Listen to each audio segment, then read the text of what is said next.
और वो लेके गया। तो जब कोल्ड ड्रिंक हमने खोली तो देर वॉज अ 2 लीटर बोतल, बट नीचे there was no cold drink, तो वो डेप्रिसिएशन में गई। या कोल्ड ड्रिंक से भरा ट्रक पलट जाए, सारी बोतलें फट जाए, डेप्रिसिएशन। जैसे परसों बाहर कोल्ड ड्रिंक के जो ट्रक थे उसमें से एक ट्रक में वो टायर फट गया अचानक से करके।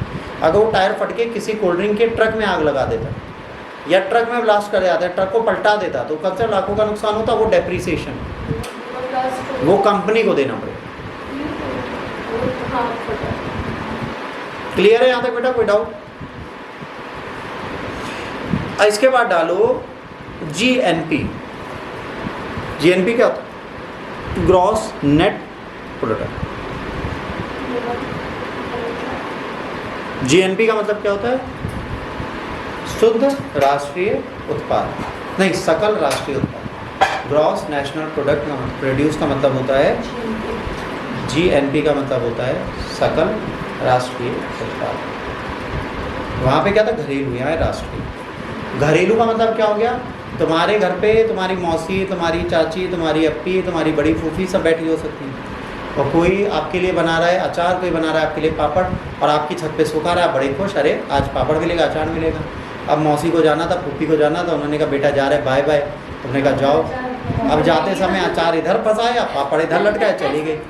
वो अब किसके काम आएगा? उनके घर पे काम आएगा, तुम्हारे घर तो काम नहीं आएगा। तो जीडीपी एग्जैक्टली वही है। जीडीपी में मौसी, अप्पी, फूफी, चाची, ताऊ सब बैठी और सब तुम्हारे घर पे प्रोडक्शन कर रही है। बट जैसे ही एनडीपी आता है, एनडीपी में क्या हुआ? मौसी, फूफी, ताए, चाची, अप्पी सब चली गई, जप्पी दे दे के। अब कौन बचा? आप और मम्मी। हमारे देश के साथ यही है।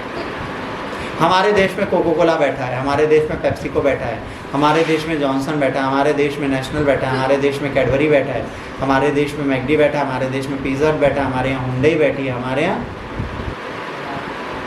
यहाँ होंडा बैठी है, हमारे यहाँ किया बैठी है, हमारे यहाँ टोयोटा बैठी है, हमारे यहाँ बाइकों में भी बहुत सारे बैठे हैं, जिसमें सबसे इम्पोर्टेंट है ड्यूक। ठीक, अब ये सारी फॉरेन की कंपनीज। अब ये सारी कंपनीज ने जो भी प्रोडक्शन हमारे यहाँ बेचा, वो सारा किसके प्रॉफिट में जाएगा? उस कंट्री। और जो हमारे भारत में प्रोड्यूस हो वो हमारा, और जो हमारे भारत के लोगों ने बाहर प्रोड्यूस किया वो भी हमारा। जैसे टाटा का जैगवार है, टाटा का रेंज रोवर है, टाटा का लैंड रोवर है, तो फॉरेन में जहाँ जहाँ बिकेंगे वो सारा पैसा हमारा। टाटा ने अपनी कंसल्टेंसी यूएसए में खोल रखी है, टीसीएस। टाटा ने यूके में अपनी कंसल्टेंसी खोल रखी है, तो टाटा टीसीएस यूएसए से जो कमाएगी वो हमारा। पर जो हमारी कंट्री में एप्पल कमाएगा वो यूएसए।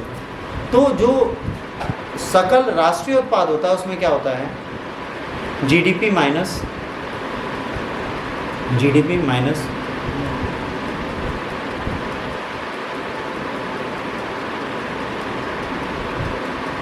क्या माइनस करो? जीडीपी से क्या माइनस करो?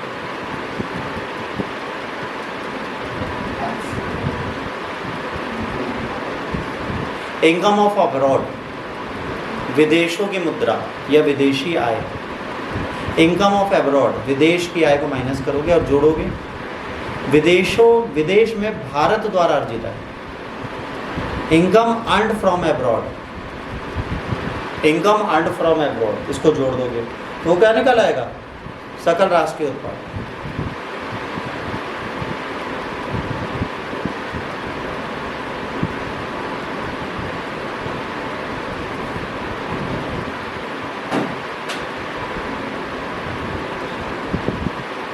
सकल राष्ट्रीय उत्पाद के आगे आता है शुद्ध राष्ट्रीय उत्पाद, जिसे बोलते हैं एनएनपी। क्या बोलते हैं? एनएनपी। ये जो एनएनपी होता है बेटा, इसमें क्या होता है? एनएनपी में आप क्या करोगे? एनएनपी में आप पहले तो डेप्रिसिएशन माइनस करोगे, उसके बाद क्या माइनस करोगे? Indirect taxes. जो हमें इनडायरेक्ट टैक्सेस मिलते हैं वो माइनस कर दोगे, और जो सब्सिडीज मिलती है वो जोड़ दोगे। इनडायरेक्ट टैक्सेस माइनस कर दोगे और सब्सिडी जोड़ दोगे। इनडायरेक्ट टैक्सेस माइनस कर दोगे और सब्सिडी जोड़ दोगे। Net national product.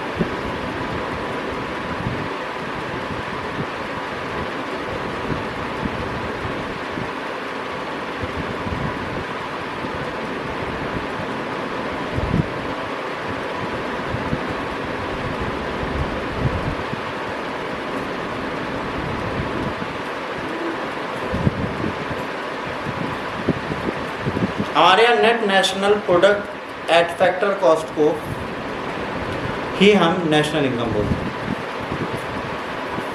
Net national product at factor cost को हम हमारे यहाँ क्या बोलते हैं? राष्ट्रीय आय, नेशनल। राष्ट्रीय आय मतलब हमारे देश ने कुल कितना कमाया, इज द नेशनल इनकम।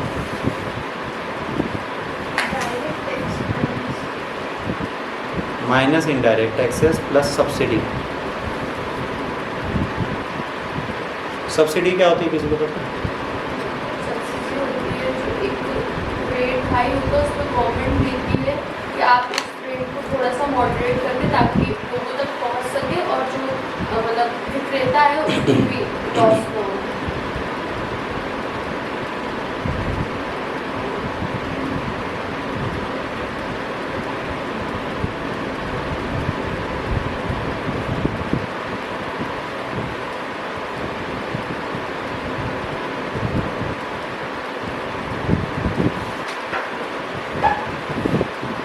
ठीक।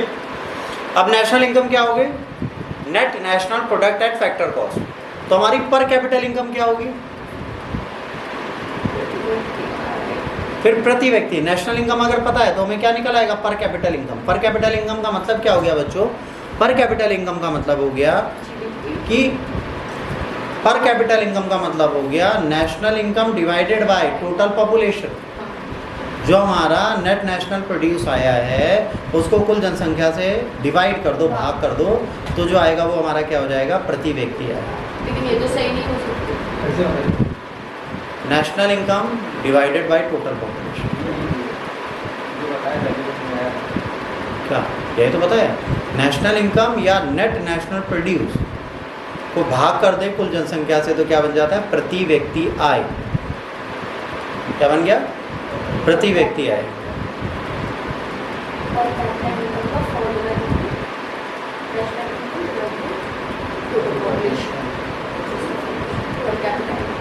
अब यहाँ पर एक और कॉन्सेप्ट आया, परचेजिंग पावर पैरिटी। एक कॉन्सेप्ट और आपको दिखता है जिसको बोलते हैं क्रय शक्ति क्षमता।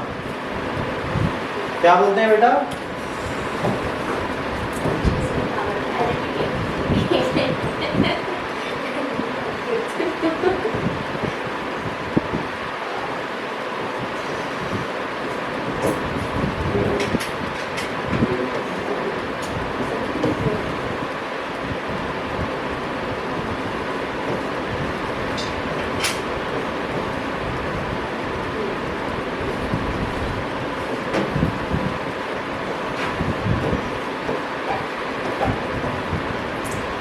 परचेजिंग पावर पैरिटी या क्रय शक्ति क्षमता होती क्या है, इसको आप समझिए। परचेजिंग पावर पैरिटी या क्रय शक्ति क्षमता का मतलब हो गया कि विदेश में $1 बराबर इंडिया में कितने रुपए हो गए?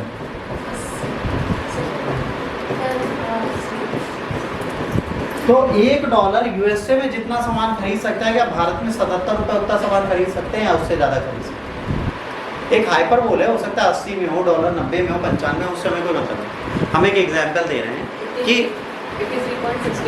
अरे भैया ठीक है, चलो भैया 94 रुपया चल रहा है, तुम खुश रहो, ठीक है। तो यहाँ पे क्या हो गया? परचेजिंग पावर पैरिटी का मतलब $1 जो अमेरिका में खरीदता है उसके समकक्ष भारत में कितना मिला? 83 रुपये। उतने में 83 रुपये भारत में क्या खरीद सकते हैं? जैसे उन्होंने कहा हम 20 सेंट में एक कोल्ड ड्रिंक खरीद सकते हैं, तो हमने कहा हम भी 20 रुपये में कोल्ड ड्रिंक खरीद सकते हैं। फिर उन्होंने कहा हम 20 सेंट में 1 लीटर पानी खरीद सकते हैं, उन्होंने कहा हम भी 20 रुपये में 1 लीटर पानी खरीद सकते हैं। फिर उन्होंने कहा हम 20 सेंट में यहाँ से वहाँ जा सकते हैं, उन्होंने कहा हम भी 20 रुपये में नहर से आलमबाग जा सकते हैं। फिर उन्होंने कहा हम 20 रुपये में चॉकलेट खरीद सकते हैं, उन्होंने कहा 20 रुपये में 2 खरीद सकते हैं। अभी उनके पास 20 सेंट है, हमारे पास सिर्फ 4 रुपये बचे। उन्होंने कहा 20 सेंट में हम बाथरूम जा सकते हैं, अब आप 4 रुपये में बाथरूम नहीं जा सकते। अब आपको 5 रुपये सुसु के लिए, 10 रुपये पोटी के लिए चाहिए, हार गए। मतलब क्या हुआ? परचेजिंग पावर पैरिटी में आप लूज हो गए। कहाँ लूज हो गए? जहाँ पर उनकी परचेजिंग पावर ज़्यादा है, क्योंकि वहाँ पे 25 सेंट रुपये, 25 सेंट आप दीजिए और क्या करिए, एक आप खाली केन ले जाइए फ्री में आर ओ, 25 सेंट में आप जितना चाहे उतना पानी भर लीजिए आर ओ एडेड मिनरल्स के साथ।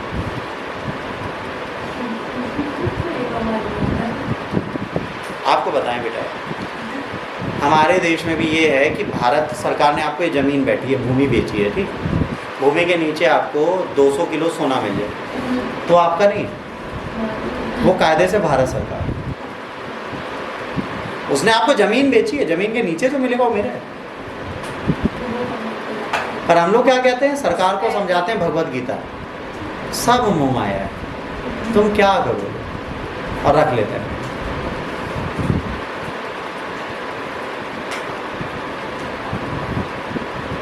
मुझे अभी तक एक ही कुंडली अच्छी मिली है जो कल प्रदीप की बहन वाली, उसमें 4 ग्रह उसको गड़ा धन दे रहे हैं या डेथ इंश्योरेंस से लाखों रुपए दे रहे हैं। नहीं तो वो चांसेस ही नहीं बन रहे, गड़े धन के ज़्यादा बन रहे हैं उसके घर में। तो वो जहाँ जहाँ जमीन ले वहाँ जेसीबी लेके खुदाई चालू करो बस। नहीं तो उसकी कुंडली क्या कह रही है, उसकी कुंडली कहती है उसका बृहस्पति इतना स्ट्रॉन्ग है कि शुक्र उसका गलत काम करने ही नहीं दे, मना करो। मतलब पैसा आएगा तो वो दान दे देगी, बड़ी यूज नहीं। तो जब दान देगी तो हम नीचे खड़े रहेंगे।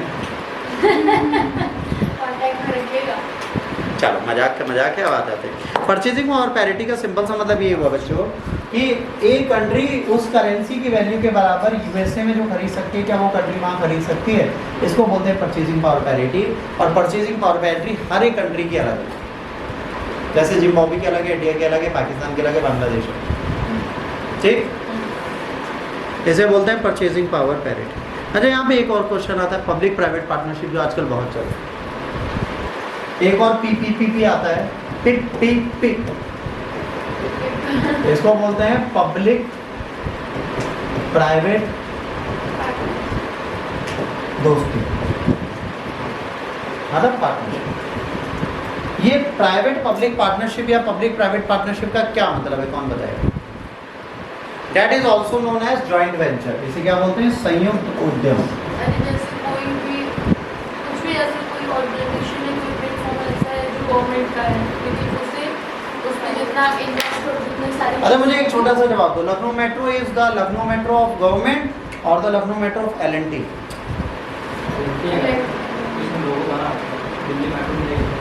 यहाँ अब L&T कहाँ बना दिखाओ? कहीं नहीं बना।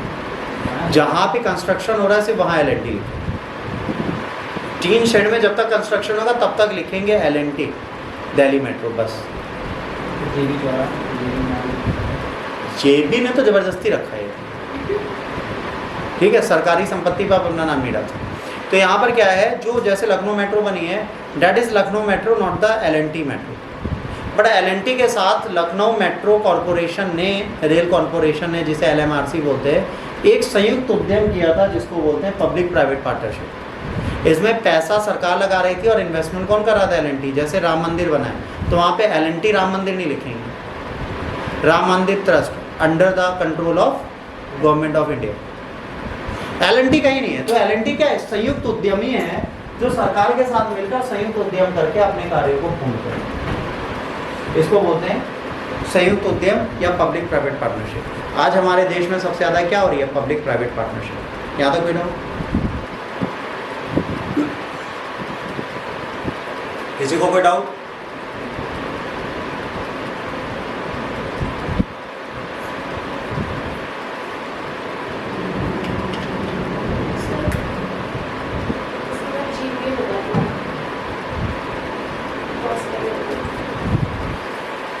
अभी वो भी आएगा, सीक्वेंस से सब आएगा सब, टेंशन बिल्कुल ना लो।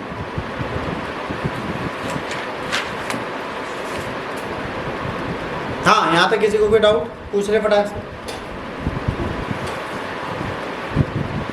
दिए 2 मिनट, वरना फिर आप लोग कॉल करते हो। आप लोगों में से बेटा किसी को कोई doubt?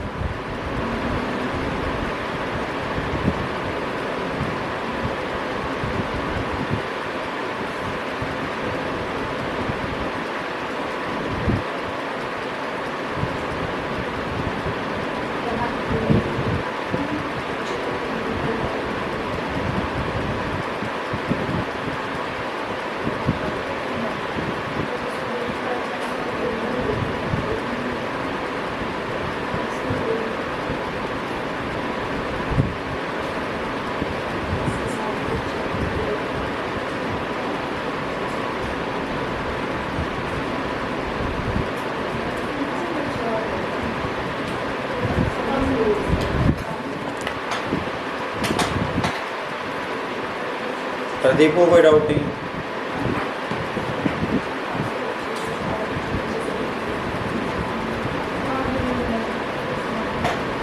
Gross value added GVA. GVA क्या होता है बच्चों? जीवीए होता है किसी भी इंडस्ट्री, किसी भी सेक्टर द्वारा कुल प्रोड्यूस किए गए चीज़ों का योग। जैसे आईटी सेक्टर ने कितना प्रोड्यूस किया, फिल्म इंडस्ट्री ने कितना प्रोड्यूस किया, लेदर इंडस्ट्री ने कितना किया, शुगर इंडस्ट्री ने कितना किया, इन सब का एडिशन। Micro units. हाँ, जब इनका एडिशन किया जाता है तो इसमें क्या क्या जोड़ा जाता है? इसमें जोड़ा जाता है इनडायरेक्ट टैक्सेस प्लस सब्सिडी। इनका एडिशन चलता है कि भाई कितनी सब्सिडी दी इनको हमने, कितने इनडायरेक्ट टैक्सेस लिए इनसे, इन सबको जोड़ के हम देखते हैं जीवीए क्या। ठीक है, इनडायरेक्ट टैक्सेस जितने सरकार लेगी वो कैलकुलेट अलग करेगी, कितनी सब्सिडीज इनको दी वो अलग कैलकुलेट करेगी, तब जीवीए निकालेगी। मतलब समझो, इन्होंने कहा सर हमने 90 लाख का प्रोडक्शन किया, शुगर वालों ने कहा हमने 90 लाख का एक साल में प्रोडक्शन किया, तो सरकार ने कहा इसमें हमने 9 लाख रुपए क्या ले ली? Direct taxes. ठीक, इनके पास बचे 81 लाख और इसमें हमने इनको दे दी 20 लाख की सब्सिडी, तो इन्होंने काम किया 1.01 करोड़ ऐसे करके। ठीक, अब ये जीवीए की छोटी छोटी सिलेबस लिखवाना नहीं है बेटा, मैसेज कर दिया गया, ग्रुप में भेजा था ना मैंने। इकोनॉमिक्स का नहीं भेजा, अभी भेज दे रहा हूँ, वो बना हुआ है, वो आपको भेज देंगे। सिलेबस लिखवाना नहीं, अभी आपको ग्रुप पे मिल जाएगा। और कुछ?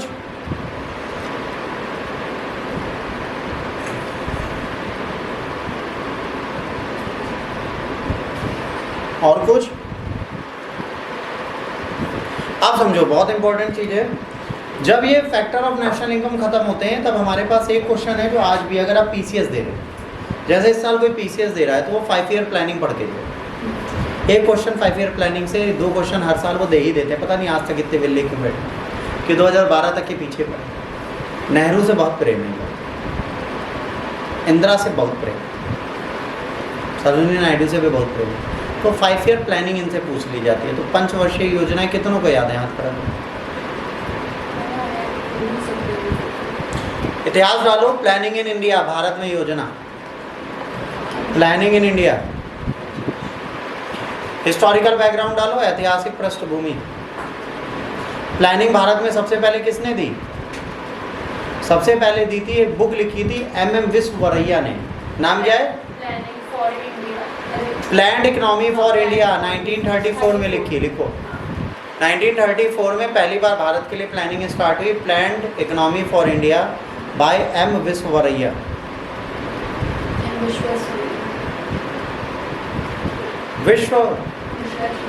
विश्वेश्वरैया।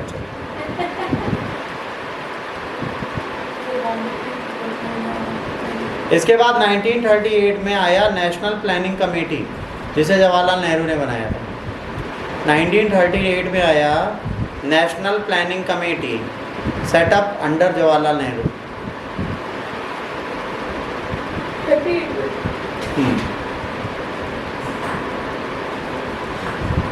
फिर 1944 में आया बॉम्बे प्लान। ये 8 इंडिया के बड़े इंडस्ट्रियलिस्ट थे बॉम्बे के, जिन्होंने इसे प्लान किया। बॉम्बे प्लान आया 1944 में by the 8 industrialist of Bombay.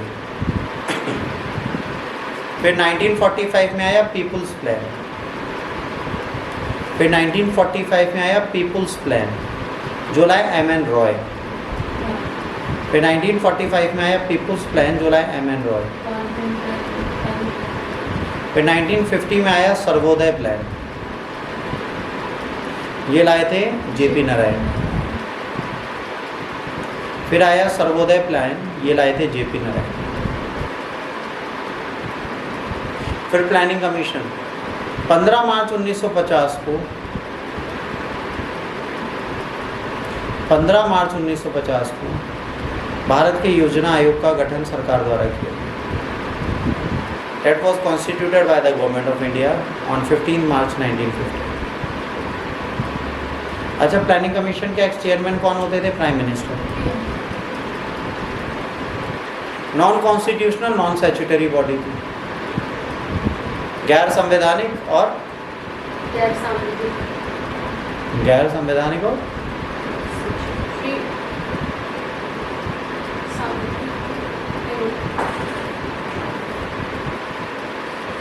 Non constitutional and non statutory body थी। और ये क्या करती थी? पंचवर्षीय योजनाएं बनी।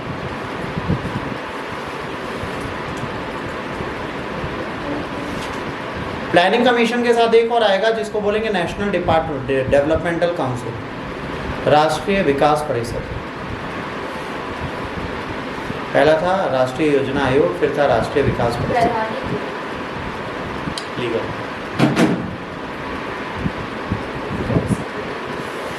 नेशनल डेवलपमेंट काउंसिल, ये भी नॉन स्टैट्यूटरी बॉडी थी, गैर वैधानिक संस्थान थी। ये कॉन्स्टिट्यूट हुई थी 6 अगस्त 1992 को। इसका सृजन हुआ था 6 अगस्त 1992। प्राइम मिनिस्टर इसके भी एक्स चेयरमैन होते थे। इसमें सारे राज्यों को तथा केंद्र शासित प्रदेशों को प्रतिनिधित्व मिलता था। Representation of all states and UTs were there.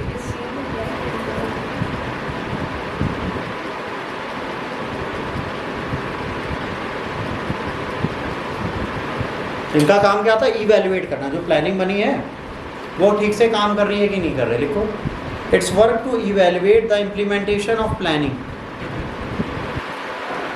From time to time. ये क्या करते थे? समय समय पर इसको evaluate. Final approval of 5 year planning was given by the parliament. Parliament द्वारा फाइनल अप्रूवल आता था किसी भी चीज़।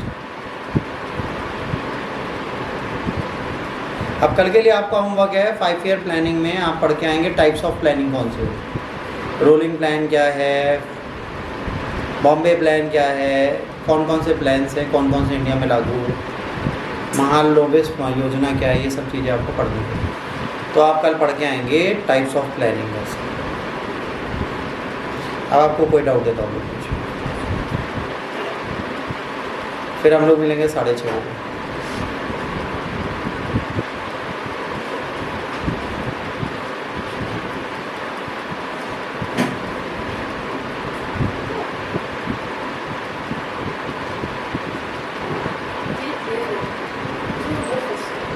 अभी उस पर भी सीक्वेंस से आएंगे।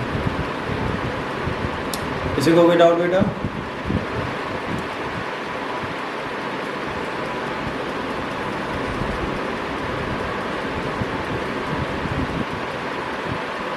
नहीं,